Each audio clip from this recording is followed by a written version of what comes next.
I would like to introduce you to Sarah Owen, Irish Abroad Network Officer, and Niall Foster, Information and Advocacy Officer. So you're both very welcome, and thank you for joining us today.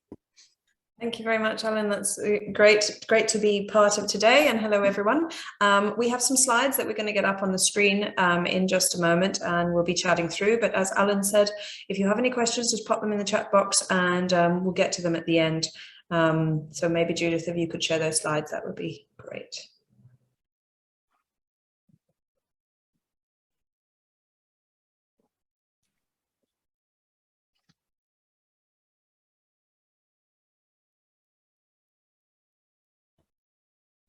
I can share it. Okay, I can share them here. Don't worry, 1 second now. Oh, we have them. Fantastic. And if we just want to make them full screen, that'd be great. And then just at the bottom there. Fantastic. Thank you very much. So we'll be talking about supporting Irish citizens returning to Ireland from Britain. And these slides will be available to you. They'll be sent through by email, as well as a short feedback survey at the end. So you'll have all this information, so save you taking too many notes. You can move on now, Ellen. So we'll go through a little bit about who we are, Crosscare Migrant Project. We'll talk about returning citizens and the sort of support we provide. We'll talk a little bit about trends in Irish migration, access to services and the implications of Brexit. And then we'll go into a few of the common challenges that we know returnees can face. A lot of us will be working or do work with people who are returning to Ireland in crisis. So we'll spend a bit of time chatting through that. And Niall has a great case study to chat through with you. And then we'll talk a little bit about the emotional impact of return and how that can sometimes take people by surprise, and then really how we can work together for referrals and so on. Next slide, please. So some of you may be aware of us, but Crosscare Migrant Project is a Dublin-based NGO, and we're funded by the Department of Foreign Affairs Immigrant Support Programme. We have been working with Irish immigrants since the 1980s, and we were initially called Emigrant Advice, and we've been working with returning immigrants since the early 2000s. We're a project of Crosscare, which is a large social care service provider in the Dublin region, but we do work nationally for people who are returning all over the Republic of Ireland. The work that we do is focused on providing information, advocacy and referral supports to Irish people leaving the country and returning home. And our key focus is particularly on people who are returning in vulnerable situations especially. We also collaborate with immigrant support programme organisations around the world, including the Irish in Britain as we are today. And we do this to offer capacity building training and also to run information sessions for people who are actually coming home. We undertake research in trends in Irish migrations. We'll talk about that a little bit later on, as well as social policy campaigns. So you can check out our website, which is migrantproject.ie, if you'd like to learn more about all of that. Go ahead, Ellen. So in terms of our current work, we provide on average hands-on support to about 500 individuals a year, with families that can go up to 1,000 people a year. And the top countries of return in the last year in terms of our client group have been the UK, the US and Australia. So in 2021, the main reasons for return were really around COVID-related issues, so people may be exhausting the supports available to them abroad and coming home in difficult situations because of a lack of supports, financial or accommodation insecurity, visa issues obviously for places like the US and Australia, not the UK. And then in terms of main support needs for the last year, it has been things like quarantine, access to quarantine accommodation, and then obviously homeless services and social welfare issues. Now that will obviously change now that we're coming out of the pandemic. But some of the new projects that we're undertaking at the moment, we have a new study into the experiences of minority ethnic Irish immigrants and their immigration experiences. There's a link there to the survey if you know anyone who would like to participate. We're also working in collaboration with the Department of Foreign Affairs to provide training to their mission staff around the world in relation to returning citizens and a number of other initiatives that we have going on at the moment. We recently presented to an Oireachtas committee on barriers for returning immigrants. So if that's of interest at all, you can watch it back on our website, migrantproject.ie. Next slide, please, Ellen. So in terms of our work with Irish immigrants and those who are returning home, we know that people return for a variety of different reasons, and not everyone can make a planned return. Obviously, a planned return is ideal, and even in those circumstances, people can face challenges when it comes to the emotional impact of return. But certainly someone who's returning in crisis is going to need additional support, and that's where we come in. So what we try and do is promote informed decision making. We don't promote return or promote migration or dissuade either, but we try and help a person make the right decision for them. That's how we approach their work, our work, should I say. And we do that by providing practical information so that people are informed and can make the right choice for them. The other thing that we do is we offer advocacy support to returned Irish immigrants who are finding difficulties accessing statutory services on return. So that can be things like trying to access emergency accommodation through local authorities. It's not always something that's that easy to do, particularly if a person has been away for a long period of time, and they can be considered by the council initially as not having a local connection. So we advocate on their behalf, try and get them assistance in that regard. The other thing that we provide advocacy support around is social welfare payments or benefits. We'll talk a little bit about the habitual residence condition, but we do undertake a large number of appeals with returning Irish immigrants who've been refused. And that could be because the deciding officer doesn't have all the facts in front of them and therefore has made the decision to refuse, or it could just be that the person hasn't presented their situation accurately in the main when putting in their application. I should say we are successful in the majority of these cases, and this is why we try and push this as an issue at a higher level to I suppose, create awareness amongst Department of Social Protection officials that returning immigrants can be found to satisfy this condition, and this is proved by the fact we get decisions overturned all the time. A lot of our work is around case management support for people returning in crisis, and that can really be as much or as little support as the person needs. But effectively, we have worked with people who have returned with just the shirt on their back, and we're assisting them to do everything from retrieve their PPS number, get social access to social welfare payments and emergency accommodation, engage with emergency medical supports on return. So it can be very intensive work, particularly initially on arrival, and we do receive referrals from consular services and groups around the world such as yourselves. We do work closely as well with Safe Home Ireland, which many of you will probably be aware of, and also the Irish Council of Prisoners Overseas. So we're the 3 Emigrant Support Programme funded organisation working in the Republic, therefore it makes sense for us to work closely together. Next slide, please. So just to give you an idea of the trends in terms of Irish migration. So at present, there are actually, in the last Central Statistics Office statistics, they showed that there are actually more people returning to Ireland than leaving.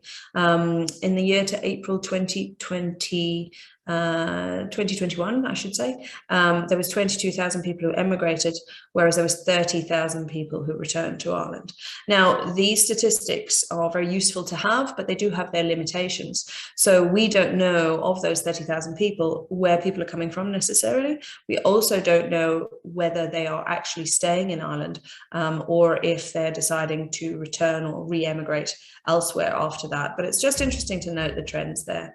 So you'll see the dark blue is people returning, which has been increasing over the last 3 years. And the light blue then is emigration, which has been decreasing, which is unsurprising, I suppose, during the pandemic, given that a lot of countries closed their borders. Next slide, please, Alan. So if we were having this conversation 5, 6, even 7 years ago, we would really not have been using the language that we're using today around returning immigrants or returning Irish citizens. This is a relatively new phenomenon. People have been returning, coming home to Ireland for years, decades even, possibly longer. But it's really only in the last 7 to 5 years that people are actually talking about their experiences in this way. And you'll see if you scan the Irish papers, these are just some of the headlines that we've seen in recent times. So talking about measures for returning immigrants who are returning with, say, US licenses, which can't be used in Ireland and can't be transferred. Also talking about reverse culture shock, which is something that we've known about for a long time, but it's interesting to see it sort of entering the mainstream. There's also been things like the Back for Business program, which is a government initiative to help entrepreneurs return to Ireland and start up businesses here. You know, things like returning immigrants having concerns around their children and the Irish language in school and so on. So just interesting. If this is of interest, I would suggest you have a look at the Irish Times. They have an Irish Times Abroad section that has a lot of first-person stories about people returning home and also emigrating. But it's just interesting to read about people's experiences in terms of contemporary Irish migration. Next slide, please. So to touch on the B word, in terms of Brexit, there are things that I suppose haven't changed, but there's questions around whether there are going to be changes coming down the right line. As it stands for the moment, Irish citizens in the UK don't have to go through the settled status program, and UK citizens here, if they've got Irish family members or so on, they're usually fine. And the same thing with if they're immigrating over and they have an Irish passport. We obviously had this big wave of British citizens applying for an Irish passport through a grandparent. And we are seeing a little bit of that in terms of return. But what to say that essentially when it comes to access to services, most things remain unchanged, particularly when it comes to social welfare, health services and education access. But there are some considerations like the UK driving licence. So you have to exchange a UK driving licence. And obviously with everything that's happening at the moment, this is all subject to change, but it's just important to say that at the moment, everything is running as it was, more or less, when it comes to access to statutory services. If you'd like to find out more about this, there's some useful links at the bottom of the page there, particularly the citizens information, which is like the citizens advice in the UK. They've got lots of really easy to read, digestible information, even if you are passing it on to people if they are interested in all of this. So I'm going to hand over to my colleague Niall. Niall is our information advocacy officer, and he is the person who works with people returning and does a lot of the casework with people coming back in crisis situations. If you have sent referrals through to us, it's probably Niall that you've been dealing with. So if you'd like to move on to the next slide, Ellen and Niall, I give you the floor. Thanks, Sarah, and good afternoon, everyone. So I'm just going to talk you through accessing some of the statutory services in Ireland. First and foremost would be social welfare, is what we would probably mostly deal with. So with social welfare, there's two strands of payments. One would be the social insurance payment, and another the social assistance payments. The difference between those is really social insurance payments would be based on contributions made through taxable employment. So these payments wouldn't be subject to things like habitual residence or means tests. So they're a little easier to kind of access for people in comparison to the social assistance payments, which would be these would be kind of for people who don't qualify through the social insurance payments. These are basically, you would need to pass first of all, habitual residence test, which we'll go into more detail, and the other would be the means test as well. And you'll notice these payments are defined by, both have kind of two different names. The social insurance payments would be defined as either contributory or the benefit payment as well. So where you might have job seekers benefit, or for the pension, it would be contributory pension. For the non-contributory payments, obviously the pension would be non-contributory, and then the other term that they would use is allowance, so a job seeker's allowance, and that would obviously be HRC and means test dependent. The habitual residence condition, I'm sure most of you have probably come across it before. This is basically a test that they use in the social welfare to establish whether Ireland is a person's main centre of interest. So the test itself is judged across 5 different factors, and that would include length and continuity of residence in Ireland, length and purpose of any absence from Ireland, and the nature and pattern of a person's employment in Ireland, and your future intentions to remain in Ireland. Now, it's important to say that a lot of people will think that if you don't pass all 5 of these factors, you won't pass the habitual residence test. That's not necessarily true. basically they will judge you across all these 5 factors, and if it's more likely than not that your main centre of interest is in Ireland, then you will pass that test. Now, I'll kind of go into a bit more detail on the difficulties around that test. And just to bear in mind, if you are working in Ireland, you automatically will pass the HRC test. So if you're getting a payment based on, say, a working family payment or something like that, you don't need to pass that test. And the means test it's basically just, it will take into account yours and your family's income where appropriate. That usually will involve producing up to 6 months bank statements, evidence of any property you might own, things like that. It can be quite stringent for the allowance payments. So, you know, if you're earning over a certain amount, you're not going to qualify for payments such as a job seekers allowance or things like that. Then we're going into child benefits. So child benefits actually payable to all parents of children under the age of 16. You can get it up to the age of 17 if they are in full-time education. And this is also a test. The HRC test is applied to this payment, so Ireland would need to be your main centre of interest in order to get that payment.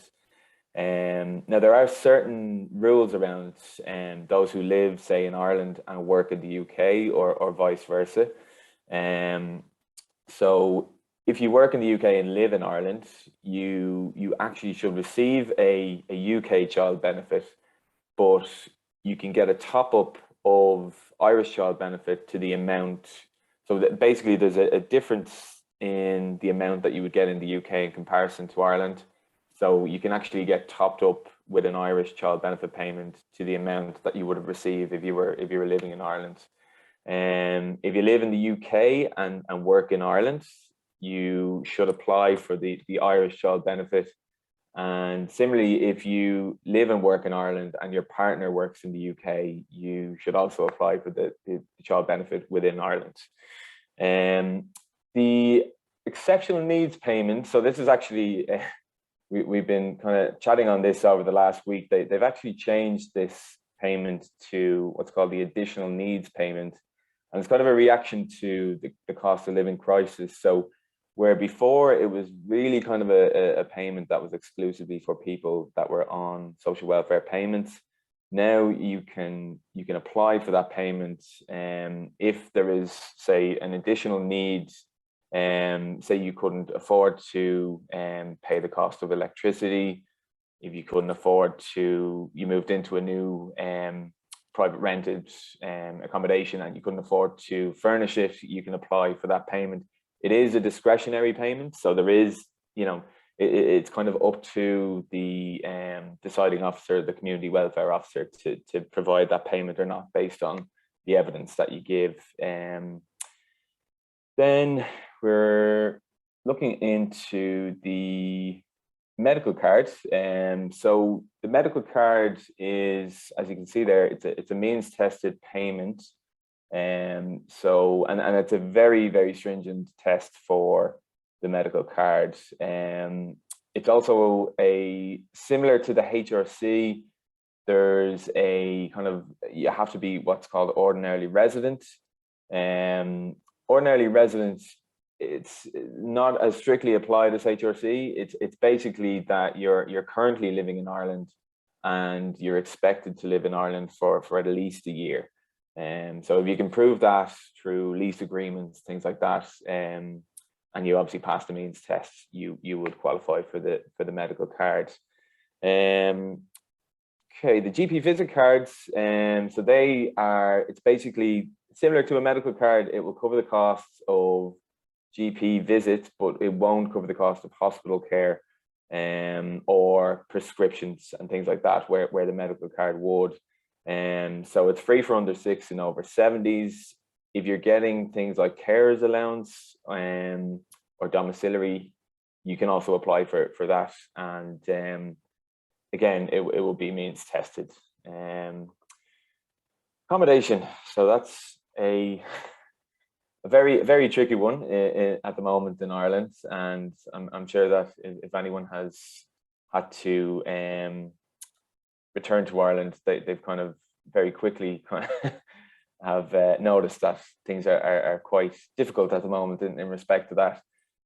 If someone is returning to Ireland and they do need social housing support, basically you need to go to the local authority that is where you last lived in Ireland. Now that could have been 20, 30 years ago.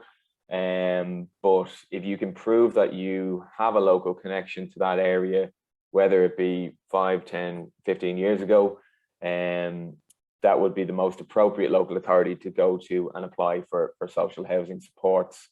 So that would really, it takes, there's a form that you would fill out, and various other documents that are listed on that form that you would need to provide the social or the council with.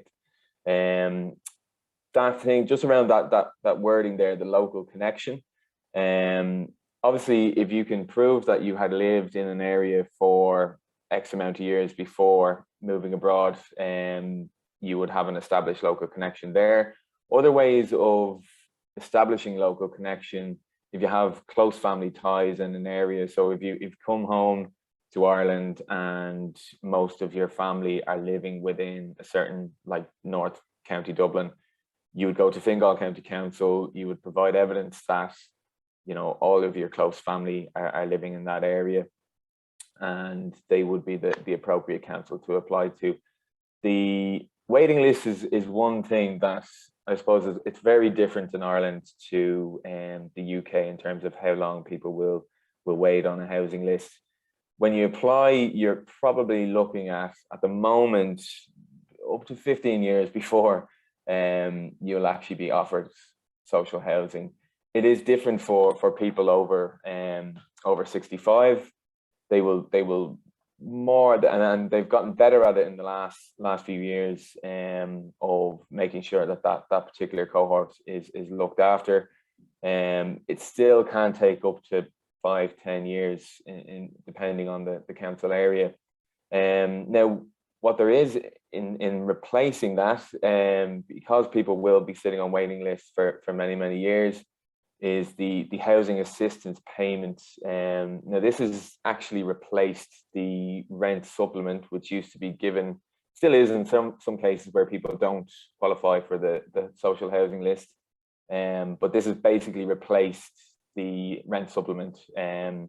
So the housing assistance payment is basically a rent support payment that is given to people who are on social housing lists. That can be difficult in itself, because basically once you get on the social housing list, you then apply to HAP. They will send you out documents and you have to go and look for your own private rented accommodation. That's a very difficult thing to do at the moment. We would always say to people, look, realistically, it could be up to a year, if not 2, before some people may find accommodation. Obviously, if you have family connections and things like that, it can be a bit easier. But if people do want any tips on looking for accommodation, there's no one who will actually help you to find it, but we can certainly give you some pointers, or clients coming back to Ireland, give them some pointers on looking for accommodation. And the emergency homeless accommodation, so if someone is returning and they don't have family or friends that they can stay with, they will often have to access emergency homeless accommodation. This is, and we'll again talk about it in a bit more detail, but you would basically go to your local council and apply, register for homeless accommodation with them. They will provide you with emergency accommodation, and you will then have to get on the social housing list, apply for HAP, and look for alternative accommodation through that. So again, it can be a case that some people will be in the emergency accommodation system for 1 to maybe 3 years, depending. So it can be difficult, but yeah, again, if anyone does need any assistance with kind of maneuvering that system, they can always get in touch with us. So the transferring of payments, so obviously that there is a kind of a group of payments that you can do that. Now, obviously with the switch over to the universal credit system, it's probably best to just check with your whichever office is administering those payments, just to make sure. So next slide, please. Common challenges. Okay, so if anyone does get in touch with me, I hate playing the Grim Reaper. There are sometimes some big challenges when it comes to accessing statutory services. With the social welfare, obviously, as we've discussed, the habitual residence condition is a huge barrier for people. And again, one that we've discussed with the Oireachtas committee.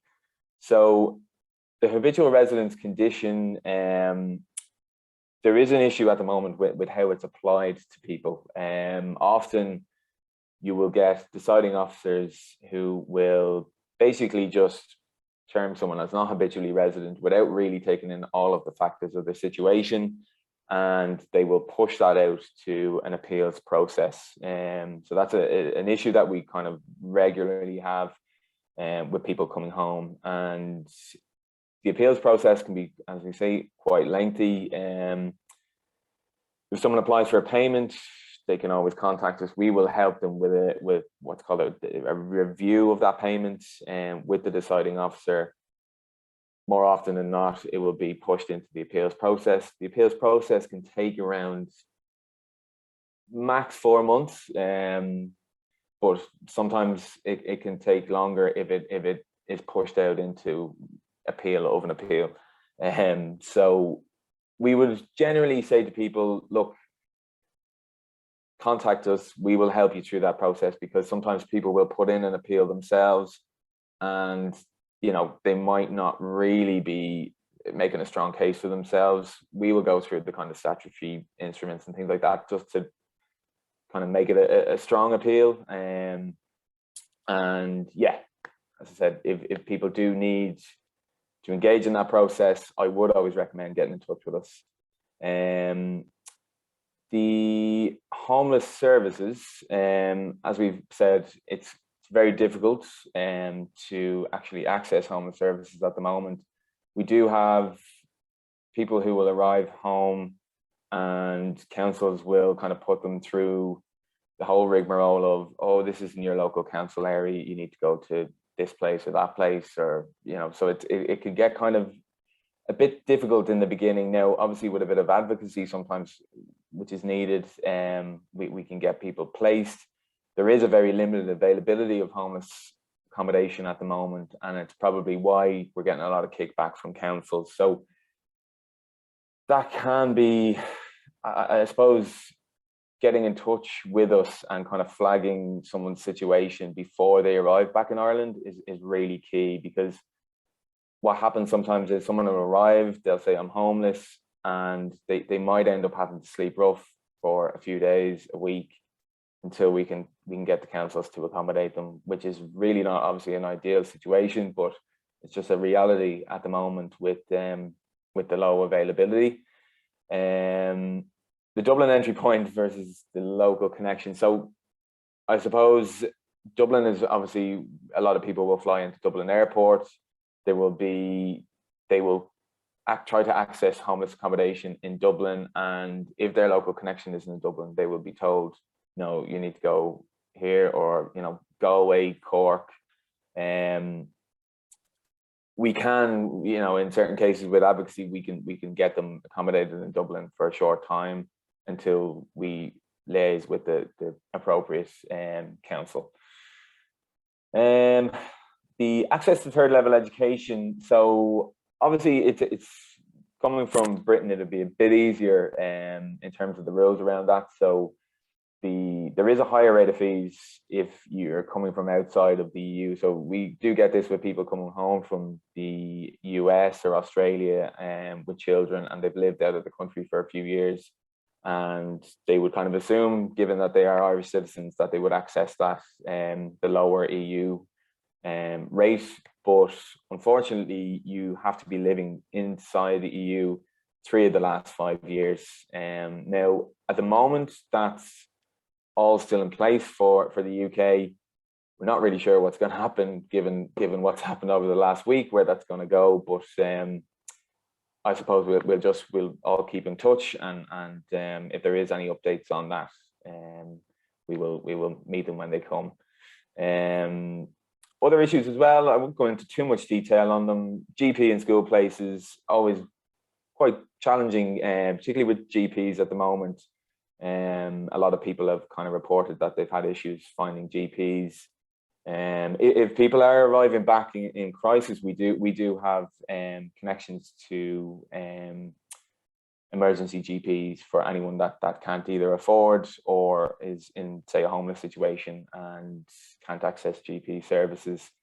Things like car insurance, obviously, you know that car insurance in Ireland is pretty nuts in comparison to the UK. And then probably not mostly an issue that you wouldn't face too much would be recognition of experience qualifications. Most qualifications in the UK would transfer. Post-Brexit, obviously, I'm not going to go into too much detail on that because I think we're probably all kind of either learning it or have experienced it so far. And then I think my colleague Sarah is going to go into more detail on the unexpected emotional impact of return. And the next slide, Ellen, thank you. So just put a little case study example together. So this is basically just an example of a client that they had returned from the US, but similarly to a lot of clients who probably returned from the UK, they've lived abroad for many years and wanted to come home to Ireland to retire, applied for the non-contributory pension on return, and they were found to be not HRC. So they engaged with us, and we are currently in the appeals process with them. Just to give you an example of some of the kind of difficulties that people face with the HRC. So he was, straight off the bat, he was told that he wasn't HRC, without really looking into his particular situation. When we engaged with them, they looked for a number of documents. We're talking 6 months bank statements, proof of closing bank statements or closing accounts abroad, proof that they didn't own any property abroad, which can be obviously difficult sometimes to prove. But you can provide things like an affidavit which states that you don't have property in Ireland or abroad, and then proof of any ownership of property in Ireland, again, can be covered by an affidavit. So we took on that case in February of this year, and we are still battling that case with the social welfare. It's gone to appeal, and we will actually have an oral hearing for that. So that particular client, he did have family in Ireland that could support him, but he went through a long process of having no payments and no kind of supports, and he can't apply for housing supports without a social welfare payment. So it's just an example of how, if someone does return home, that they may face a long wait for supports, particularly in terms of social welfare.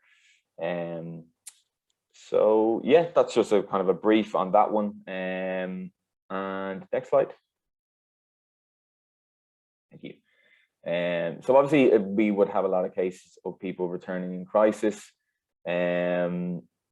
If possible, and I know it's not always possible, if people could, or if organizations are able to contact us prior to a person coming home, it's always best, so we can kind of prepare them for what they'll face, and if there's any documents that they'll need to bring home from the UK, and to gather those before they do return.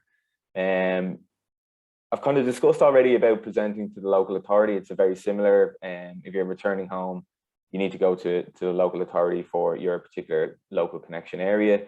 If you do return home and you come into Dublin, and let's say it's the weekend or something like that, that number, 1-800-707-707, is a great contact number just to get temporary support for homeless accommodation. It will be temporary if you're not based in Dublin, because they will be looking for you to connect with your own council area.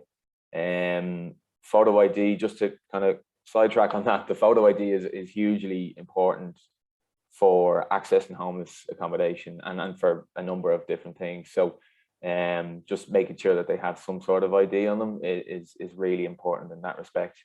Again, social welfare, probably don't need to go too much into it. We've kind of discussed a lot of it. The homeless persons unit, obviously there's contact numbers there. Again, they can be, you know, it's a little bit of a slow process. They're not going to get a payment straight away. So if they do have money to support themselves for a week, 2 weeks, I mean, ideally up to a month, but, you know, obviously not always the case. And then there's a number of kind of different information there, and you will have the slides available to you.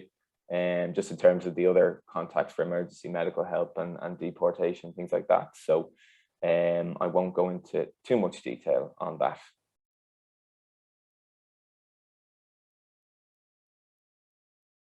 And that's just a list of useful resources. Obviously, in terms of support, the Safe Home Ireland and the ICPO are two organisations that we would work quite closely with.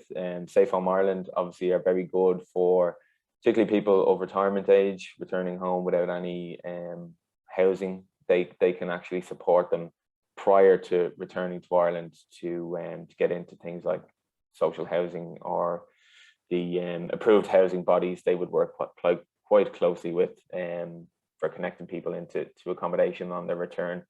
And then the other stuff as well, obviously the information, the citizens information website, that are very good for various things like social welfare and housing. And I'll leave the rest with you, and I'll hand back to Sarah, and thank you. Thanks, Niall. You can move on to the next slide, Ellen. So Niall's given you a bit of an overview there in terms of a person and what services they can access. I know that there's a bit of an emphasis on the difficulties in terms of accessing some of those supports. Just to say, look, what we find is that when we work together with an organisation abroad who's engaging with someone who may be returning in a planned way or even returning in crisis, we tend to have better outcomes. And so really that's as a result of working together. Now, sometimes what we do find is that a person is returning because something's gone wrong in the country that they're in. So they might be in Britain, there might be something that's happened to them, and they're returning because it's a knee-jerk reaction and they're going home. In their own head, they're going home. And that's not wrong, but they are moving to a different jurisdiction.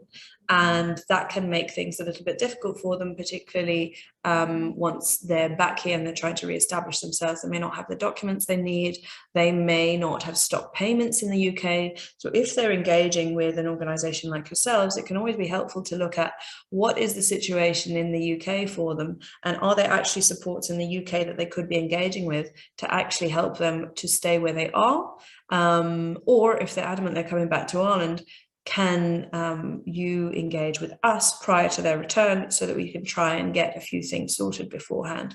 So we're happy to do case consultations prior to return and to help manage a person's expectations especially. So if you're working with someone who's adamant they're coming back and they're leaving tomorrow, there might not be time to do a case consultation, but say you're talking to someone who's considering a planned return in a month or even longer, we can arrange a call between ourselves, yourself and the person, and that can sometimes just help them to think about, you know, the pros and cons of the move back, but also help them to manage their own expectations. They might not have lived here for an extended period of time. There might be things that they're not aware that are different to when they lived here before. So that's something that we can absolutely offer. The other thing we can do is we can review cases and sort of offer a bit of guidance in terms of any pitfalls that we think a person might be facing, particularly in terms of crisis situations. So one of the big things, for instance, is if someone upsticks from the UK and arrives back in Ireland and has left all their UK payments open, there can be a bit of work to close those payments in the UK and then to get reestablished here. And fundamentally, if those payments are still being paid to the person, and they're not eligible for them because they're not in the UK, they're going to have to repay them. But also on the Irish side, it doesn't help with a habitual residence condition. It doesn't show that they're resuming their residence here because they're still maintaining that in the UK. The other thing that it can help us to do is to link in with relevant local services. Now, ultimately, there's a lot that can't be done until the person is actually back in Ireland. But for instance, if they have higher support needs when it comes to mental health and so so on. We can look at what's available in their area. The same thing with alcohol misuse or drug misuse as well. Look at what's available, where they're going back to. And whilst we can't necessarily make direct referrals, we can start connecting up the dots. So in terms of referrals to us, so if you want to refer a case to us, the focus here is really on people returning in vulnerable situations. We're happy to talk to anyone who's returning and to have a chat about their circumstances. But when it comes to the actual hands-on case management type support, this is the group that we focus on. So people returning into homelessness or who have limited financial resources available to them, people who are returning without the support of family or with higher support needs. Deportees doesn't really come into play from the UK, but certainly former prisoners returning from the UK. We work really closely with the Irish Council of Prisoners Overseas with this group. And then further afield, we work with people coming back to Ireland through the IOM. We're being assisted to return home to Ireland because something's gone wrong wherever they are. You'll see on our website, migrantproject.ie, we have a lot of information around online guides and blogs about returning to Ireland, so do have a look. We're working with the Citizens Information at the moment on a new leaflet that's going to be available in all embassies and consulates around the world around returning in crisis and what a person can do before they come back, and useful supports for them, so keep an eye out for that. And then we also provide training and information sessions like we're doing today. I'd suggest that if you haven't signed up for our Lekela newsletter, you do so. There's a link there at the bottom. We actually just featured the Irish in Britain's great Vaccine Lekela campaign there this month. So what we try and do is feature an initiative from a group abroad every time the newsletter goes out, and that can be useful to sort of know what other groups are doing. We also try and feature a little bit around our policy work and research, so do sign up for that. And then you can also follow us on Instagram, Twitter, LinkedIn, Facebook, wherever you like. Apart from TikTok, we're not quite there yet, and nor do I know if we will be for a while. Next slide, please. So just in terms of this idea of working together, we call it a continuum of support. So fundamentally, we're all in a unique position in this day and age to really be able to talk to people directly and engage with them. That's quite unusual, particularly when it comes to statutory services these days. It's often through automated services, at least the initial point of contact. So we're really well placed to provide support to a person that's much more person-centered. And obviously it's good practice to work together, ideally prior to the person's return, to troubleshoot, but also to get them ready for the move if they are doing that. It is essential for high need cases, so I can't stress this enough. Now, whilst there would be limitations in some cases, say for instance someone needs medical repatriation back to Ireland from the UK, there'd be limitations in terms of how much we can support and how appropriate it would really be for us to be working with that person. It's much more appropriate for the health service executive, for instance, to be involved, and in those sorts of cases we would be pushing for the embassy or consulate to contact the HSE directly to facilitate those sorts of returns, because obviously department to department it works easier than an NGO advocating on a person's behalf. But if, say, someone is returning in crisis and you know that they're adamant they're coming back, even if it's possibly not the best plan for them, do get in touch with us, and at least we can help with trying to access the services rather than them pitching up and being told no and then finding themselves in a situation where they go back to Britain and things have already been upset there. Obviously, the advanced planning is a big part of it, particularly if someone is returning in a planned way. We can help with, I suppose, a list of things that they ought to be thinking about bringing back with them. And that's helpful to sort of anticipate and overcome some of the barriers that Niall mentioned. Now, to say, whilst we do see a number of returnees who have difficulty with the habitual residence condition, there are also plenty of people who don't have problems with the habitual residence condition, and that is really predominantly down to how prepared they are and also the deciding officer they get on the day. But we are available to provide support when it comes to appeals and advocacy and so on, although it is much more useful to be in touch with someone prior to them actually placing their application, so we can guide them through the process and tell them the sorts of documentation they should provide, because the onus is on the applicant to show that they are resuming their residence here in Ireland. The other thing that we can do is we can help to manage expectations. And as I said before, sometimes someone can decide that actually returning to Ireland isn't the best thing for them. Staying in the UK is, and they have access to far more supports where they are currently than upping sticks and coming back to Ireland, even though obviously there's still this idea of home being Ireland. Sometimes actually people have more social supports even in the UK, and they haven't anticipated that leaving those behind is actually going to be quite challenging for them. So really working together, and the ideal would be that we work towards better outcomes for the individual, and to empower them as well to move on without our support eventually. Next slide, please. So I suppose one of the things we do when people are thinking of coming home, particularly if they're making a planned return and they're still unsure about whether it's actually for them, is I suppose we explore the idea of staying or going. So in your instances, when you're working with people who are saying they're coming home, it's important to consider the reasons for return. And this is where, for instance, let's say someone's having a problem with their tenancy, and that's why they're moving back to Ireland. Maybe there's something that can be done to actually help them stay in their tenancy in the UK. There may also be, I suppose, a little bit of rose-tinted spectacles idea about the return to Ireland.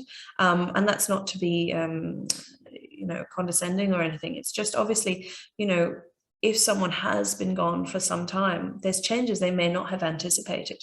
And certainly returning to Ireland for a holiday and visiting family is very different to returning for good. So where are the supports for them? Where are they available? So where will the person be best supported? Just useful to think of those things.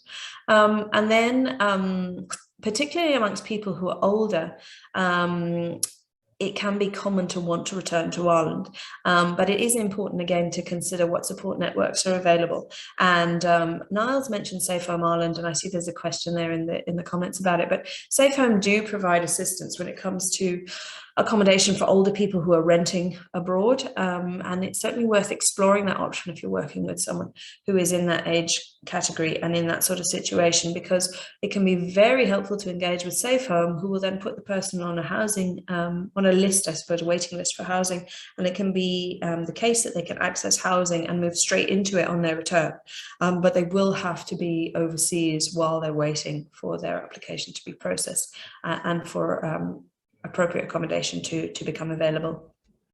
Next slide, please.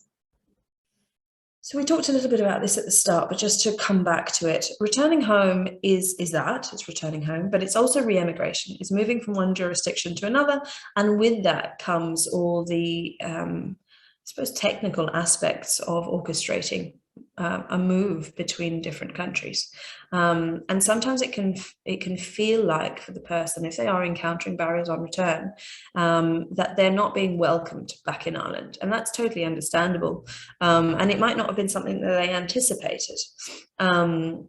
Our Home for Good report, which we published back in 2017, but is really still relevant today, asked 400, not 500 returnees about their experiences. And a large number talked about struggling with the psychological and emotional impact of returning. They talked about losing their social supports that they had abroad and finding that home, in terms of Ireland, had actually changed. It was also a little bit around feeling like they were going backwards, or that on their return, they felt like they were viewed as having failed at emigration. They'd gone abroad to make their fortunes or whatever, and had come home and found it quite difficult to talk about their experiences abroad. We had one person who was saying, they were starting every sentence with when they lived wherever, and the family were quite fed up hearing about this. But this is not something that gets talked about that much. So if this is something of interest, I suggest have a little look at that Home for Good report there. And as I said, the Irish Times Abroad has a really good section on first-person stories of people who've come home that touches on some of these themes as well. Next slide, please, Ellen. So how do you get in touch with us? Well, we're currently in the process of moving office at the moment. We have a new office in Dublin 1. So it is appointment only at present, just because we're still finalising how that office is going to work. But you can always get in touch with us by phone. You can also drop us an email. You have an email address there that's a generic email that we all have access to. And then you have Niall's email, which is nfoster@crosscare.ie for any client-related queries. And then you have my email there, sarah.owen@crosscare.ie, for anything in relation to into training or partnerships or even social policy campaigns and research, do get in touch. And then you also have our websites and our social handles there. So thank you very much for listening, and we'll take some questions now. Great, Sarah.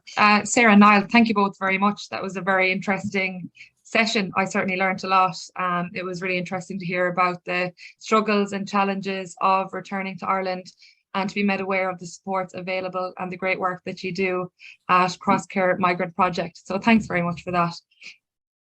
So we have a few questions that were asked in advance of the webinar, but we will start with the one, I think you've kind of already alluded to it, but we'll just get back to it again. And it is, would you mind if I just throw out the questions and you choose which one to take? Please go ahead. Perfect. So the first one is, how is what you do different from Safe Home Ireland? Yeah, I'll take that one. That's a question we get asked a lot, so I'm glad it's come up today. So effectively, we are the two organisations funded by the Irish government to provide support to people returning to Ireland. Now, the main difference is we work with people who are emigrating as well as returning. We're also based in Dublin, whereas Safe Home are based in Mayo. So a lot of the hands-on casework that we do is Dublin-centric. And if we do have cases that are going to require a lot of case management support outside of Dublin, we refer those to Safe Home and we work together to support the person. So we do work very closely together.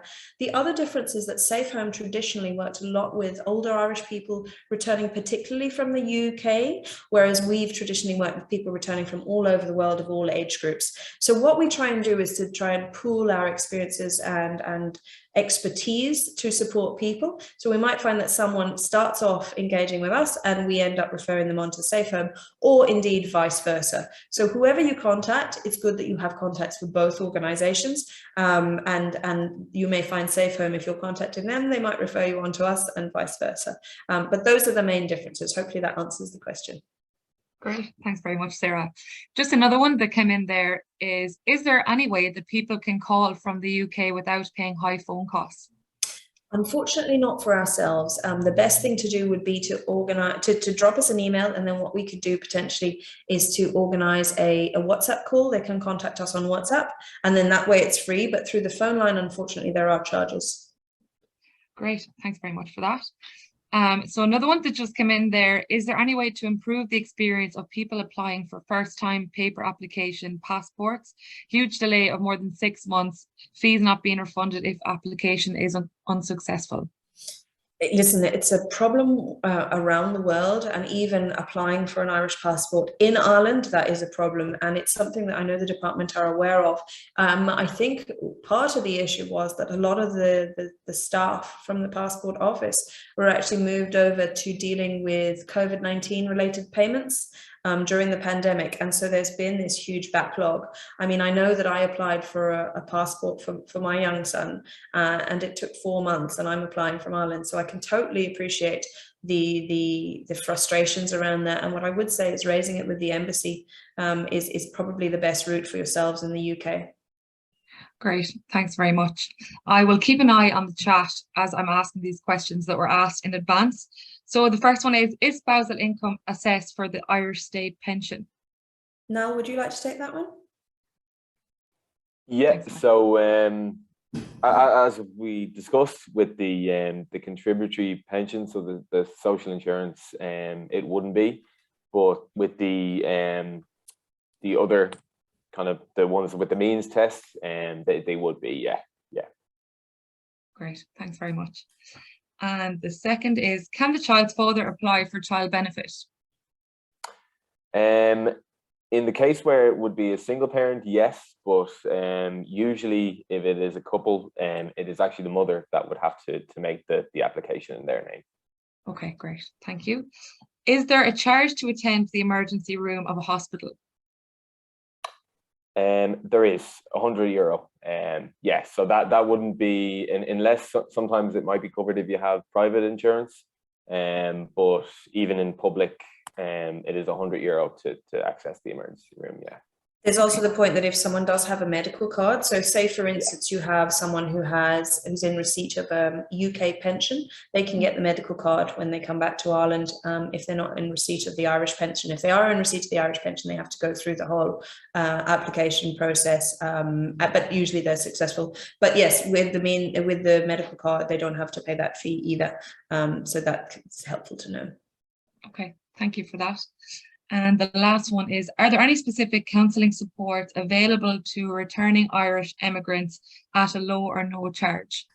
So there's an organisation called HelpLink that provide Irish abroad counselling. So it's counselling for people who are Irish and live overseas, and they do that online. That's free of charge. They have in the last few years started providing that support to people who are returning to Ireland. Now there is a limited number of sessions available, and as I said, it's online, but it's worth considering. And we refer people to it who are returning.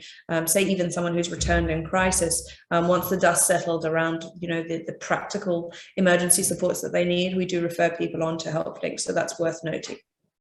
Great, thanks very much. I think that if there are no more questions, we could finish it up there. I'll just have another double check.